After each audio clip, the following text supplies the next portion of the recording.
네, 국토부 장관님. 8월 1일 발생한 인천 전기차 화재 사고 이후에 전기차에 대한 과장된 뉴스나 왜곡, 또 과학적 근거에 기반하지 않은 조치들이 나오고 있어서 많은 분들이 우려하고 있는 상황인 것 같습니다. 그래서 자동차 정책 주무부처인 국토부 장관님께 몇 가지 질문을 드리고 싶은데요.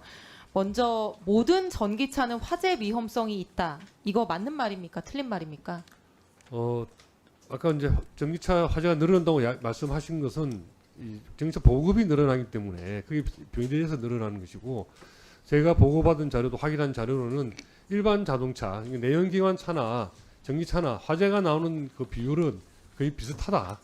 대당 화재나 네, 화재는 오히려 비슷하다는. 통계는 전기차 화재 비율이 10만 대당 화재 비율이 더 낮습니다. 내연기관 차보다. 어쨌든 뭐 크게 차이 없는 수는 그런데 비슷한 것으로 그렇게 나와 공개된 있습니다. 몇 가지 통계를 보면 화재가 난 차량들은 특정 업체 또는 특정 종류의 배터리를 사용했거나 네. 배터리 제조 결함이 있었거나 차량 자체의 튜닝이나 충격이 이루어진 경우였거나 충전기나 충전 단자에 문제가 있었거나 이렇게 말하자면 원인이 있는 사례들이고요. 네. 인천 청라 화재 사고, 최근에 일어난 사고에서도 곧 원인이 밝혀질 텐데 만약에 벤츠가 차를 엉망으로 만든 거라고 하면 리콜을 시켜야 될 거고요. 이미 외국에서는 같은 모델이 리콜된 바 있습니다.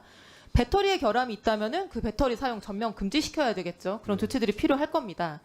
근데 이렇게 특정한 모델, 특정한 차량, 특정한 상황에서 제조 결함으로 인해 발생한 화재들에 대해서 마치 전체 전기차의 문제로 말하는 거, 이런 건 잘못된 거죠. 이제 그런 것을 쓰면서 포비아가 돼가지고 너무 지나치게 과잉 그 반응이 나는 것은 또 다른 문제라고 합니다. 네. 2016년에 삼성 갤럭시 노트 7 모델에서 폭발과 화재가 연이어서 일어난 적이 있었습니다. 막 집안에서 펑 터지고요. 당시 비행기 기내에 갤럭시 노트 반입이 금지됐었고 전 세계적인 리콜이 이루어졌었습니다.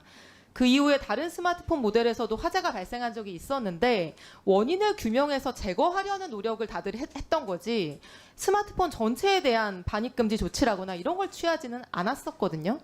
그래서 지금 국토부가 해야 될 일은 화재 발생 사례들이 특정 제조사의 제작 결함 문제인지, NCM 배터리가 더 불안정해서 생기는 문제인지, BMS 시스템의 저사양 문제인지, 충격의 문제인지, 외부 온도 문제인지 이런 사례와 원인을 분류화해서 마치 지금 돌아다니는 61만 대의 전기차가 모두 화재 유발 설비인 것처럼 오도하는 것을, 그렇게 오도되는 것을 막는 것이라고 생각을 합니다. 동의하십니까? 예, 동의합니다. 네, 그렇게 해주시고요. 두 번째, 전기차라서 대형 화재가 난 거다. 이거 맞는 말입니까? 진화가 어려운 것으로 알고 있습니다. 일반 차이들. 이번 인천 사고가 이제 대형 화재로 이어져서 더 큰 주목을 받은 건데요. 지하 공간에서 대형 화재로 이어진 거는 전기차냐 내연기관차냐 하는 그런 문제가 아니라 스프링클러 미작동과 지하 공간의 화재 취약 특성이 더 기인했다라고 보는 견해가 압도적입니다. 지금 인천 화재 사고는 스프링클러 작동이 안 된 거죠. 네, 누군가가 작동은, 껐기 때문에. 예. 근데 LH가 올해 5월에 발표한 연구 결과가 있습니다. 뒤에 LH 사장님도 계신데요. 지하주차장 내 전기차 화재 소화 실험에 대한 보고서입니다. 공동주택을 관리하는 기관이기 때문에 아마 이런 연구를 하신 것 같습니다. 거기에 보면 상부 스프링클러만 작동이 돼도 인접 차량의 화재 전이를 차단할 수 있는 비율이 굉장히 높고요. 거의 차단이 되고, 하부 스프링클러까지 설치되어 있으면은 전기차 배터리 열폭주 가능성을 절반으로 낮출 수 있다. 이게 그 연구 결과입니다. 그리고 전문가들도 이번 사고가 확대된 거는 스프링클러 미작동이 굉장히 결정적이었다. 이렇게 얘기를 하고 있고요. 그래서 지하주차장에서 전기차가 더 위험하다.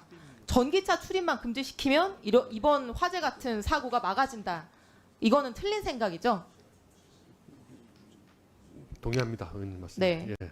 그리고 대부분의 차가 지금 아파트가 다 지하 주차장에 주차하도록 되어 있기 때문에 네. 그렇게 세 번째. 접근해서는 해결할 수가 없습니다. 네, 예. 세 번째.